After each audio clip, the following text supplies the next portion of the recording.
Hello दोस्तों, तो आज हम बात करेंगे यहाँ पे कुछ इंपॉर्टेंट क्वेश्चनों की। दोस्तों, जैसे कि आपको पता है कि मैंने जो कल के वीडियो में आपको बताया था कि भारत के इतिहास को कितने भागों में बांटा गया है और भारत के इतिहास को किस टाइप से पढ़ना है दोस्तों, उसकी सारी जानकारियां मैंने आपको यहाँ पे दी थी। लेकिन आज जो हम पढ़ेंगे दोस्तों, वो पढ़ेंगे मध्य भारत के बारे में। और मैं आपको इस बार का जो टॉपिक रहेगा दोस्तों, जैसे कि एक दिन हम मध्य भारत, एक दिन आधुनिक भारत और एक के बाद प्राचीन भारत, तो इस टाइप से एक एक चैप्टर हम क्लियर करते हुए लेके चलेंगे, जिससे कि आपको आने वाले समय के लिए कोई भी दिक्कतें ना हो। क्योंकि काफी टाइम से क्वेश्चन हम जब पढ़ते हैं और किस टाइप से हमारे आगामी एग्जामों में क्वेश्चन पूछे जाते हैं, इसके बारे में भी हम डिस्कस करेंगे दोस्तों। और रही बात हमारे समय की, तो दोस्तों हमने समय बना दिया है और मैथ्स की भी वीडियोस डालने स्टार्ट कर दिए हैं और उसके सारे डिस्क्रिप्शन बॉक्स में मैंने आपको सारे यहाँ पे लिंक दिए हुए दोस्तों, उसको एक बार देख लीजिएगा। आप लोग देखिएगा दोस्तों, जैसे कि आपको पता होगा कि मध्य भारत की शुरुआत जो हुई है वो हुई है दोस्तों,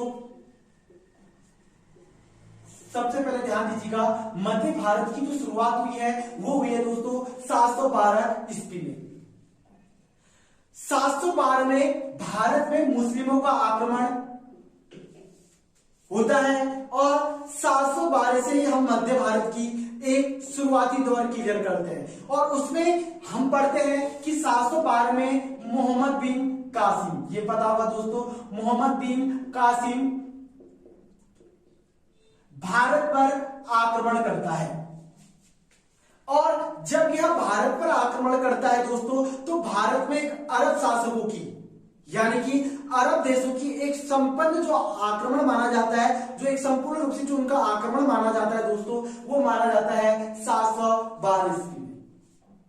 और 712 से ही भारत में मुस्लिमों का आगमन स्टार्ट हो जाता है दोस्तों। और ये लगभग हम पढ़ते हैं लगभग 1764 से बक्सर के युद्ध के बाद, यानी कि भारत में जब मुस्लिमों का जो शासन माना गया दोस्तों, वो 712 से लगभग 1764 के अकॉर्डिंग माना गया है। क्योंकि हम 712 में हमने पढ़ा मोहम्मद बिन कासिम, उसके बाद पढ़ेंगे दोस्तों गजनी, मोहम्मद गजनी, उसके बाद पढ़ते हैं गौरी, मोहम्मद गौरी, और उसके बाद स्टार्ट हो जाता है दोस्तों दिल्ली सल्तनत। ये बात ध्यान दीजिएगा, दिल्ली सल्तनत यहां से स्टार्ट हो जाता है। तो हम टॉपिक वाइज चलेंगे, जो आपके हर चीज आपको यहां पे क्लियर करते हुए लेके चलेंगे, ताकि आपको कोई भी दिक्कतें ना हो। अब देखिएगा दोस्तों, जैसे कि मैंने कहा 712 में मोहम्मद बिन कासिम भारत पर आक्रमण करता है। और इसका मुख्य उद्देश्य क्या है? इसका मुख्य उद्देश्य क्या था जो इसने की भारत पर आक्रमण किया? सबसे पहले अगर मैं आपको पीसीएस की बात करूं यहाँ पे, तो पीसीएस के एग्जाम में पूछा जाता है कि भारत में आक्रमण करने का मोहम्मद बिन कासिम का मुख्य उद्देश्य क्या था? तो यहाँ पे काफी लोग सोचते हैं कि वह सिर्फ धन लूटने के लिए आया था।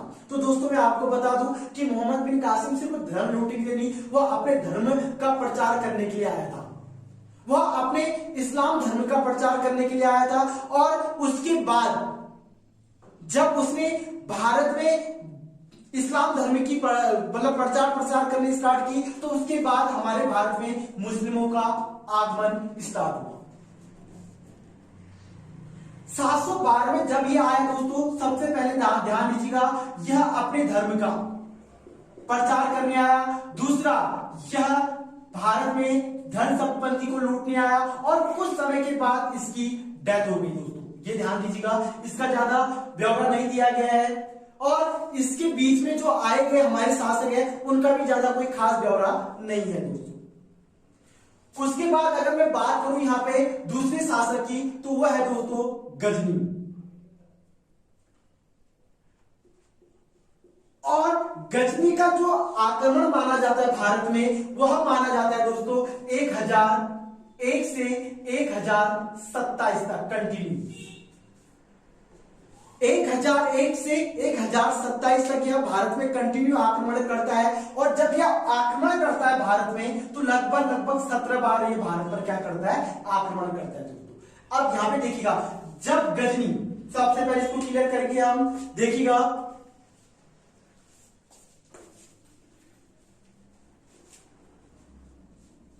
गौरी, मोहम्मद कासिम आपको पूरी रूप से क्लियर हो गया दोस्तों। हम बात कर रहे हैं यहाँ पे गौरी की, गजनी की। गजनी भारत पर 1001 पर आक्रमण करता है। कब तक? 1027 तक। और 1001 में जब यह भारत पर आक्रमण करता है दोस्तों, तब भारत का जो शासक होता है वो होता है जय सिंह या जयराम भी बोलते हैं दोस्तों इसको। जयराम भारत का क्या होता है, शासक होता है। और जब यह भारत का शासक होता है, उसी इन्हीं के शासनकाल में हम मोहम्मद जो गजनी होता है दोस्तों, वह भारत पर क्या करता है, आक्रमण करता है। और सबसे मुख्य जो आक्रमण बताया गया है मोहम्मद गजनी का, वो माना गया है दोस्तों 1025 में। 1025 में जब यह भारत पर आक्रमण करता है, तो इसका सबसे मेन टारगेट रहता है सोमनाथ मंदिर। सोमनाथ मंदिर पर यह आक्रमण करता है और लगभग 20 लाख दिनार लूट के लेके जाता है दोस्तों। और 1030 में इसकी क्या हो जाती है दोस्तों, डेथ हो जाती है। तो मध्य भारत में हमने दो शासक जो क्लियर करा रखे हैं, मोहम्मद बिन कासिम 712 पे आता है, भारत पे आता है और भारत में अपने धर्म का प्रचार करता है।